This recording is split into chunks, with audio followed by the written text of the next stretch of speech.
Today, Kelli and Stephen, you embark on an everlasting journey that's built on the deep love that you have for one another. A journey that calls for trust, patience, and unwavering commitment.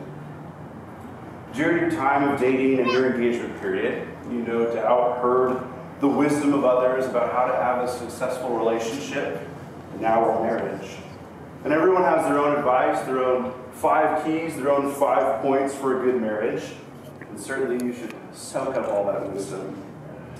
But I also believe each relationship has its own special, unique qualities, its own keys that God created in you.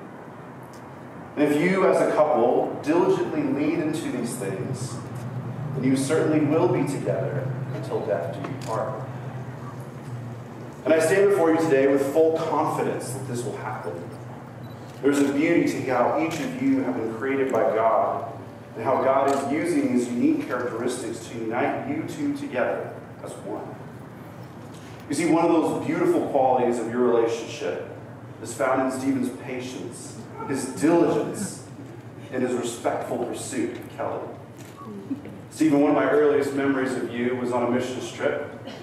My dad, under peer pressure, got the van stuck in the sand of Lake Powell. After a few hours of me, him, Stephen, and Tim, the best man, trying to get the van out, my dad and I retreated to the beach to take a break. And as we were trying to figure out how we were going to get this car out of here, we look up, and there's Stephen and Tim driving the van out of the dirt down to the beach to us. Stephen, you displayed that you are in for the long haul. You know what it's like to take your time to do the necessary work to be committed. Stephen and Kelli's relationship, it starts further back from today to a different missions trip, one to Kayenta, where Stephen first started to like Kelli. This is a direct quote from him. He said he started to like Kelli because she was so dorky. But obviously in a very sweet way, a very sweet way. From there on, Stephen treated Kelli with the utmost respect and care, pursuing her and being there with a helping hand whenever he could. It only took Kelli, just a few years to catch up. But Kelli, this is the unique beauty that you have in this relationship. You are independent. You're an explorer. You push people like Stephen, like me, like our family, to try new things. I think of this exemplified, Kelli, when we were little, we went to Disneyland, and Mom and Dad had to put you on a leash. As you would run ahead and want to jump on every ride. Or when we were younger, Kelli, and we would be hiking in Sedona, and you and I would be going off the trail, making our own way, hopping across rocks, standing on ledges that our mom didn't want us to. Kelli, you have a desire to explore, and you should never lose that. Be the person God created you to be. Kelli, the other essential quality that I see in you that is important to this marriage is your selfless nature. Think of the time when you went to Disney World for your own vacation, time to react, relax, but you spent it buying gifts for us as a family, individual, perfectly picked out gifts. Kelli, this is who you are. You think of others, and I know that you think of Stephen, and you put him first. Stephen, you are there to lean into Kelli's explorative side, grow together, explore new things, and join in on this adventure, and to love each other without selfishness. Well, Kelli did eventually take notice of Stephen, and their friendship grew into a dating relationship. As they learned one of the other keys to their relationship, they found silly, unique, and joyful things to do together. Whether it was sneaking pancakes into a movie theater, purchasing an ungodly amount of snakes together, or cruising around on your scooters. These things make you unique. And they may have made you the perfect fit for one another. And today you stand not just before your friends and family, but also before God in this holy matrimony. Your relationship and now your marriage is a reflection of the great love that God has for us. Our Holy Scriptures are filled with the story of God's love and how we, how you too, as Jesus followers, are called to display that same love. Paul the Apostle tells us this in Colossians 3. He says, "Above all, clothe yourself with love, which binds us together in perfect harmony. And let the peace that comes from Christ rule in your hearts. For as members of one body, you are called to live in peace and always be thankful. Let the message about Christ in all its richness fill your lives. Teach and counsel each other with all the wisdom he gives.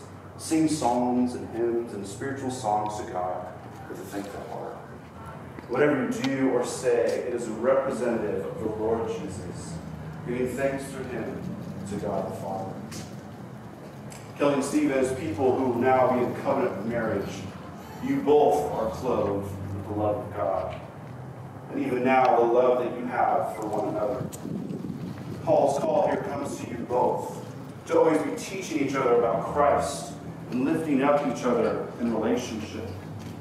You are called to build one another up in the way of Jesus. And finally, as his representative, you display the truth about God's desired relationship for all people, for all creation. You see, marriage is a gift from God. It is a way for us to glimpse his love, his faithfulness, and his promises.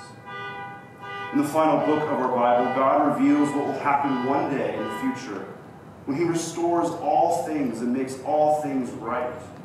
And that image there in Revelation is that of God's holy city of heaven being dressed like a bride, coming down and seeking its groom, our world. You see, your unity in marriage is a signpost to the world, pointing to this future reality. An image of hope and restoration is now found in your relationship. And as you are united, so one day heaven and earth will be united too, because of the work of Jesus Christ. And so today, in this marriage, it is about the union between Kelli and Stephen. But it's also about the unity between two families. So now I'm going to invite the families up. And what they're going to do is they're going to light what is known as the unity candle, a display of this unity. Parents, if you guys would like to come on up here.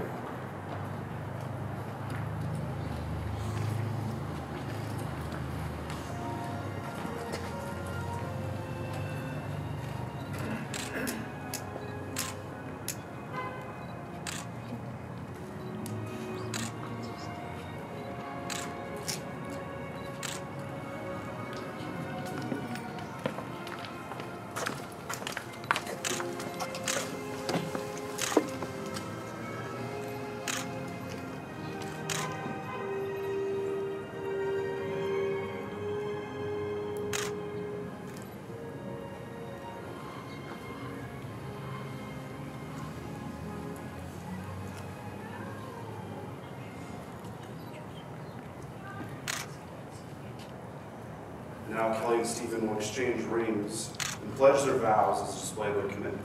Best man, can I get the rings?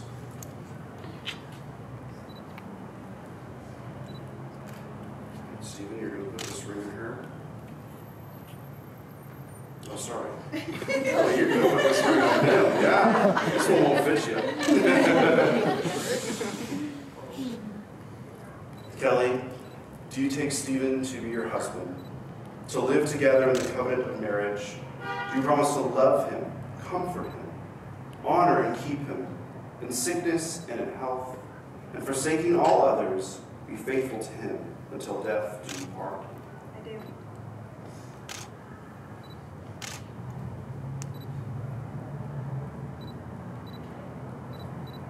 Stephen, do you take Kelli to be your wife?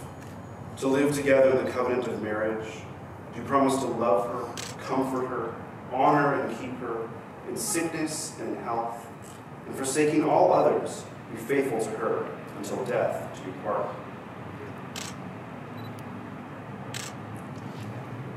Well, in front of your closest friends and family, and by the authority vested in me by the state of Arizona, I now pronounce you husband and wife. What God has joined together, let no man separate. Stephen, You may kiss your bride.